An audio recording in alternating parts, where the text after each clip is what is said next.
Bonjour, bienvenue, ravi de vous retrouver avec les vidéos de Vivre Cru.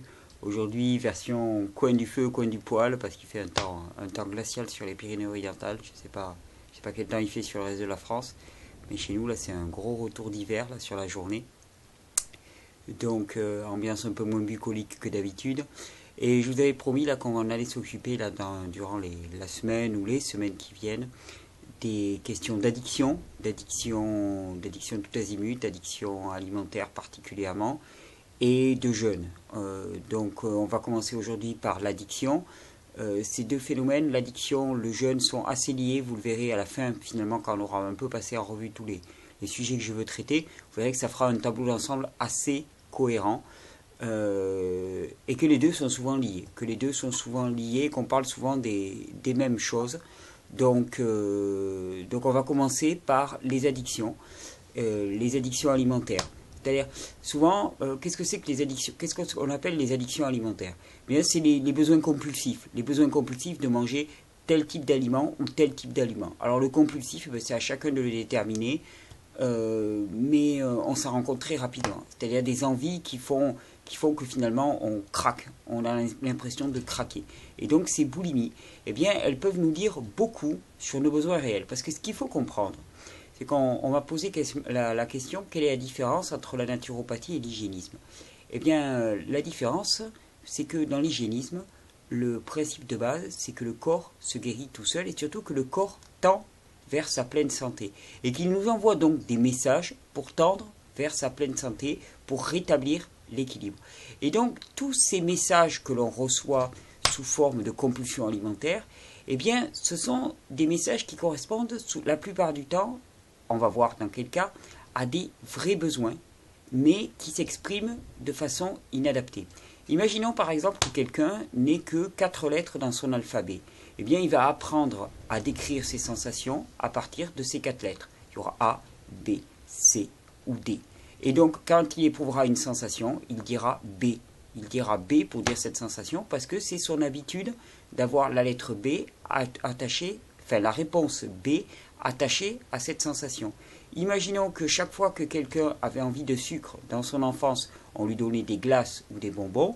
Quand il va avoir envie de sucre, eh bien, il va penser glace ou bonbon. Ce qui va remonter dans son esprit, c'est glace ou bonbon. Du moins dans un premier temps. Après pas mal d'années de crudivorisme, je peux vous assurer que ce qui monte dans ma tête, c'est pas glace ou bonbon, c'est plutôt délicieux fruits du genre sapote ou je ne sais quoi encore, ou ananas quand je veux quelque chose de frais, ou kiwi, mais c'est pas glace ou bonbon. Mais dans les premières années, ça peut revenir comme ça. Et donc ce que je voulais vous expliquer, c'est que eh bien, le corps cherche à communiquer et que ces compulsions alimentaires, eh bien, elles sont intéressantes et elles sont intéressantes à comprendre. Parce que selon lesquelles vous allez éprouver, eh bien, ça peut donner des clés. Et j'ai essayé de passer en revue un petit peu, on va dire, les 7 compulsions les plus classiques pour vous donner un petit peu une vue d'ensemble et peut-être un carnet de bord qui vous permettra de décrypter un petit peu ce qui se passe en vous quand vous avez ces phénomènes de boulimie, de compulsion alimentaire qui font que vous allez vous jeter sur un type de produit que vous ne consommez pas d'habitude ou que vous y jetez de façon compulsive, c'est-à-dire avec des quantités qui dépassent votre capacité digestive nettement et qui créent un réel inconfort. Alors la première catégorie, c'est si on est même, allez, je vais inclure dans le truc, si on est attiré par des nourritures très très sucrées, des glaces, des gâteaux extrêmement sucrés et surtout par la dimension du sucre, des bonbons, des choses sucrées. Alors là, il y a 2 possibilités. Vous allez voir, ces 2 possibilités, elles reviennent souvent. Il y a 2 possibilités. Soit le corps est en pleine détoxination des produits de sucre simple que vous avez consommés précédemment, donc dans votre existence antérieure, on va dire, donc avant de commencer le crudivorisme, avant de faire des réformes alimentaires, parce que tous ces sucres-là sont aussi extrêmement perturbateurs pour le corps et ont créé des toxines qui sont relâchées dans le corps lors des phénomènes de détoxination et qui donc peuvent, une fois qu'elles sont relancées dans le sang, finalement relancer le besoin, la sensation du besoin de sucre simple. Donc ça, c'est une possibilité. Et d'ailleurs, on dit souvent que la maladie vient deux fois. C'est-à-dire que il y a quand on l'attrape et quand elle ressort. Et bien là, c'est à peu près pareil. Là, les sucres, ils viennent deux fois. Le besoin de sucre, quand on les avale et quand on les fait ressortir. Je parle des sucres simples qui sont addictifs. Donc, première possibilité, vous êtes en train de détoxiner des sucres simples dus à votre ancienne alimentation. Deuxième possibilité, vous avez réellement besoin de sucre. Dans la nourriture crue, il y a des écoles de pensée dans lesquelles finalement l'accent est mis sur les graisses et sur les légumes. Or, le corps se nourrit, les cellules se nourrissent exclusivement de sucre. L'énergie au niveau cellulaire, c'est du sucre. La cellule fonctionne sur du sucre. Notre corps a désespérément besoin de sucre. Et nombre de crudivores ont peur des fruits.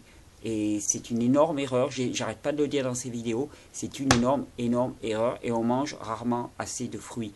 Donc ça peut être un besoin légitime en fruits.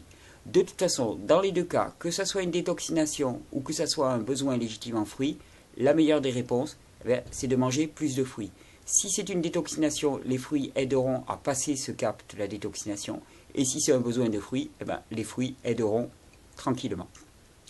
Donc voilà pour le cas des sucres, réponse, mangez plus de fruits.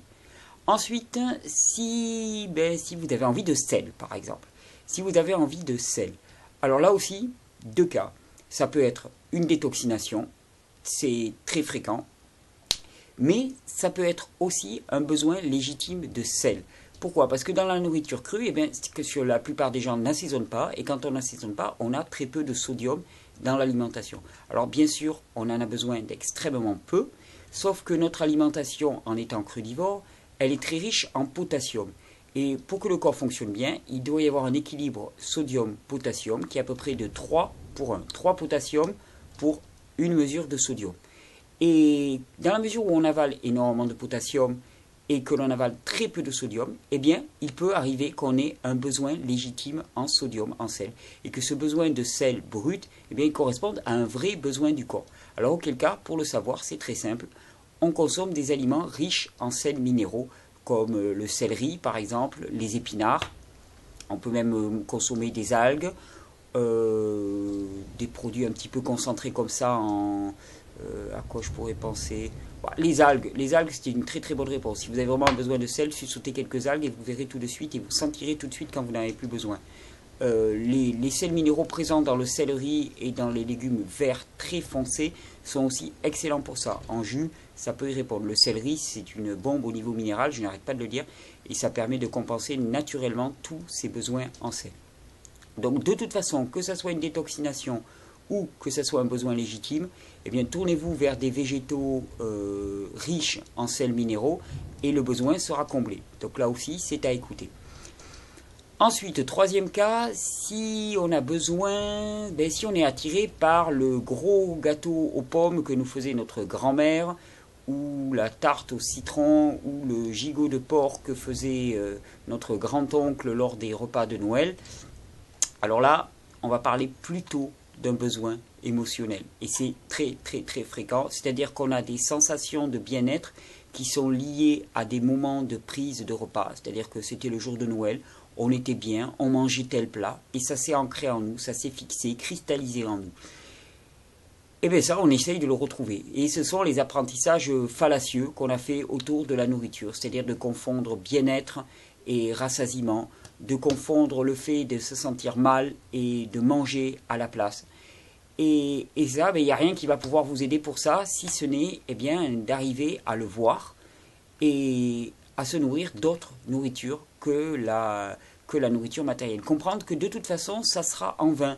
C'est-à-dire que le gâteau de notre grand-mère, il ne renvoyait pas au gâteau lui-même, mais il renvoyait au bien-être qu'on avait d'être avec une personne aimée, qui était douce et qui était attentive pour nous. Et donc, bien important, c'est de retrouver ça dans sa vie avec de l'attention pour soi et puis de fréquenter des gens avec qui on se sent bien, on sent de la douceur, on sent de la quiétude, on se sent aimé, on se sent caressé par leur présence. Et ça, c'est pas la nourriture qui pourra le faire. Et là, c'est vraiment un travail sur soi qu'il faut réaliser. Il n'y a pas de secret, il n'y a pas de boîte magique. Il est certain qu'il faudra être bien nourri, que ça aide de toute manière à être bien nourri.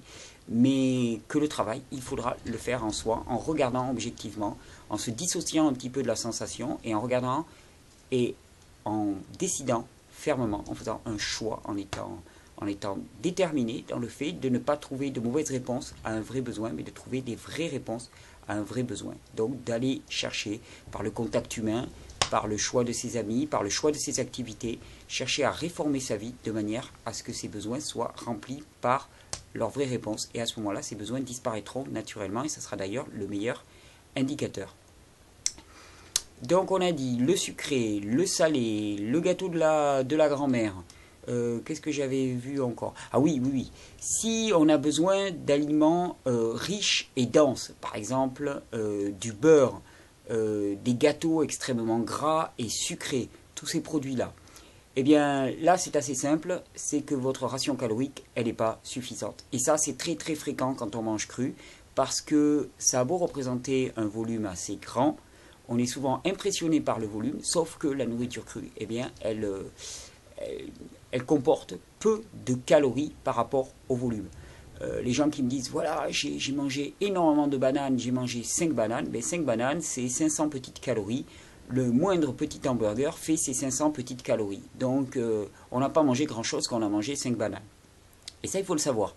Donc, si vous avez besoin de quelque chose de lourd, gras et sucré à la fois, eh bien, il y a toutes les chances que vous ne mangiez pas assez. Le meilleur moyen pour le savoir, mangez plus particulièrement des fruits riches en sucre qui vont vous alimenter et vous devriez le voir disparaître.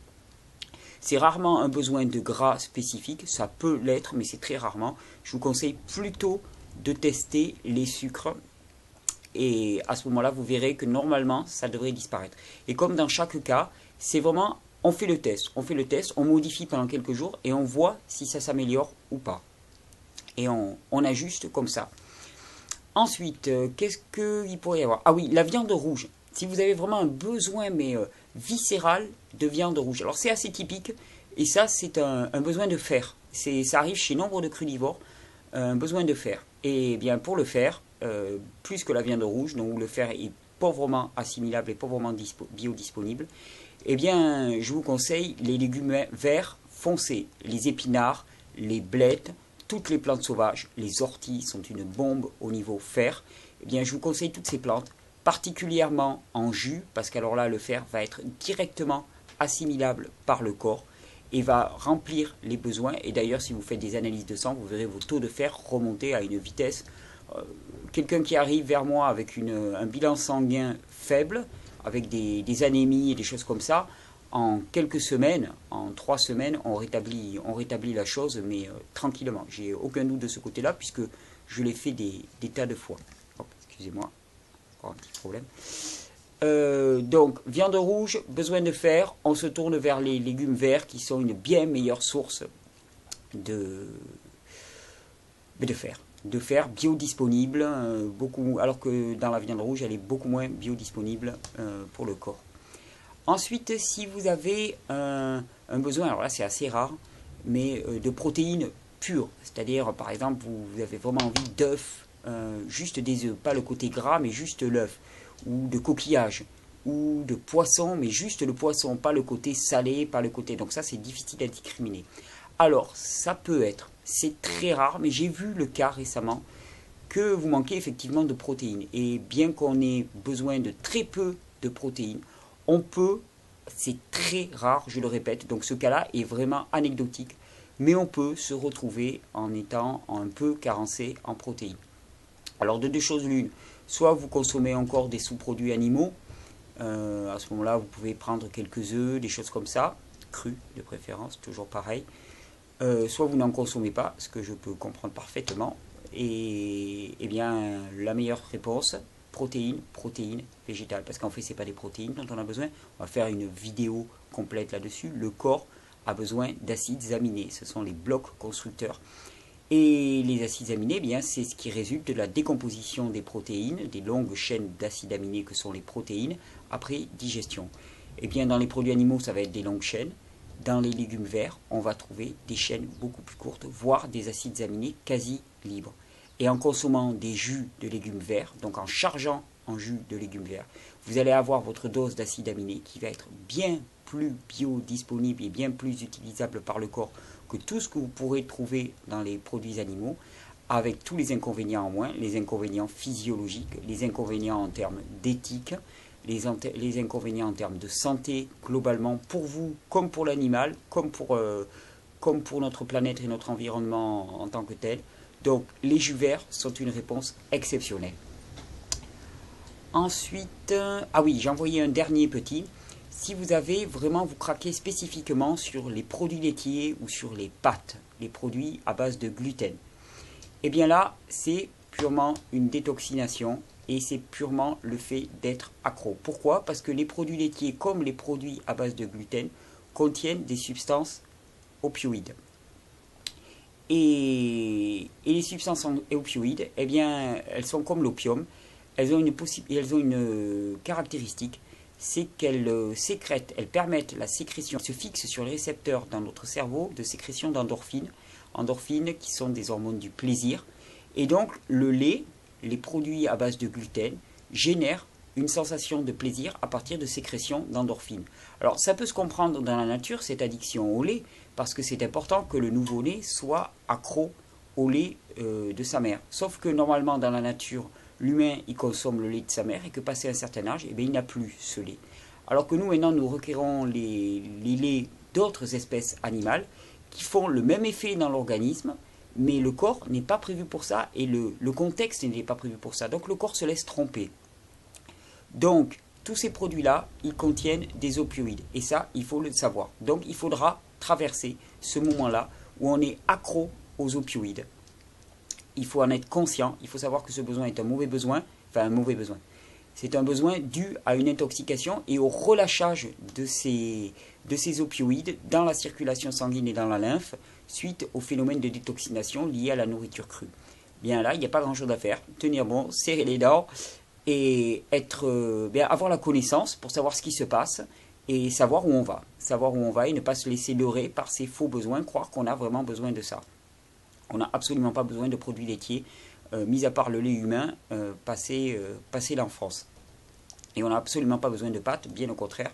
Et le gluten est une véritable colle qui est responsable. Le gluten et les produits laitiers sont pratiquement les pires poisons alimentaires qu'on puisse imaginer. Déjà, supprimer les gluten et les produits laitiers, déjà vous faites un pas majeur, un bond dans le sens de la santé et du rétablissement de la santé et de l'auto-guérison du corps. Dans tous les cas, de toute façon, vous aurez vu quelles sont la plupart des réponses. Eh bien, c'est fruits et jus de légumes. Et dans la plupart des cas, vous allez y répondre. Mais il y a aussi une réponse à laquelle je voudrais vraiment que vous soyez attentifs, c'est assez de fruits et assez de jus particuliers et de légumes, mais assez de fruits et assez de jus. Avoir une ration calorique assez importante. Tous ces phénomènes, qu'ils soient émotionnels ou physiologiques, sont souvent aggravés si la ration calorique n'est pas suffisante. Donc soyons attentifs vraiment à cette question de la ration calorique. C'est beaucoup moins anodin qu'il n'y paraît et dans nombre des consultations que j'ai revient ce problème de la ration calorique. Donc ce n'est pas en termes de volume qu'on juge, c'est en termes de ration calorique. Il faut manger assez et ça s'apprend doucement, mais on arrive à être très à l'aise avec ça. Voilà, j'espère avoir fait un petit tour d'horizon qui va vous permettre un petit peu d'avoir une grille de lecture des différents phénomènes qui peuvent se passer en nous, en vous. Si je pense à d'autres choses, je vous le dirai, mais je pense que je vais avoir fait un petit tour d'horizon. Sinon, à titre de nouvelles, bien, on va continuer un petit peu avec les addictions et les jeunes là, dans la semaine. Je voulais vous dire aussi que dans la semaine, je posterai une vidéo qui décrira exactement les conditions et le déroulement de ces stages d'été. Je dis stage avec un S parce que eh bien, il y en aura deux. Il y en aura deux. Ça va être déjà, je dis, la première semaine de juillet et la première semaine d'août. Et donc je vous expliquerai exactement ce qui va se passer, ce que ça contiendra et comment on peut s'inscrire, comment on peut réserver la place. Voilà, à titre de nouvelles. Sinon, eh bien, écoutez, je vous remercie toujours pour les interactions. Ah si, j'avais quelque chose à vous montrer d'absolument magnifique. Hier, j'ai été très très touché. Je vous remercie de tous les vœux pour mon anniversaire. J'avais 38 ans et ça a été un merveilleux anniversaire pour moi. Et pour mon anniversaire, on m'a offert un superbe fruit que j'adore et qui est très très rare parce que c'est un fruit exotique. c'est ce qu'on appelle la sapote mamée. C'est une fruit de la famille des sapotes. Et je voulais vous montrer la splendeur, un petit peu, de ce noyau. Ce noyau de sapote mamée. Absolument magnifique. Il n'y a rien à redire. Dans le fruit, il y a tout. En voilà un autre. Hop. Regardez ça. C'est absolument extraordinaire. Je suis fasciné par la beauté de ces noyaux, la beauté de ces fruits. Et je voulais partager ça. C'est un peu mes œufs de Pâques. Sapote mamée. Je ne sais pas encore ce que je vais en faire. En pendentif, ça risque d'être un petit peu lourd. Mais franchement, et en plus, il y a quelque chose dedans. Ben oui, il y a la petite amande. Mais c'est vraiment magnifique. Et je voulais, avec vous, me réjouir vraiment de la beauté. De la beauté des fruits, de la simplicité et de l'évidence des fruits, des légumes verts, en quantité, en jus, pour être encore plus biodisponible, en salade, si vous le désirez. Et c'est aussi simple que ça. Vraiment, très très simple. Et manger assez. Pensons à manger assez. Et ne pas nier aussi les besoins de son corps. C'est-à-dire qu'il y a des vrais besoins, il y a des mauvaises expressions et des mauvaises solutions.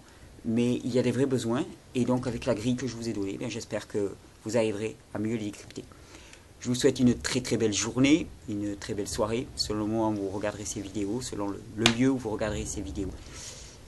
Merci encore pour tous vos partages, merci de tous vos encouragements, merci de tous vos messages, merci de vous abonner ou de partager ces vidéos si elles vous intéressent et que vous voulez être tenu au courant des publications qui sont très fréquentes. Et à très bientôt avec les vidéos de Vivre Cru. Je vous souhaite vivre cru. C'est un joli lapsus. Donc avec les vidéos de Vivre Cru, à bientôt et belle journée.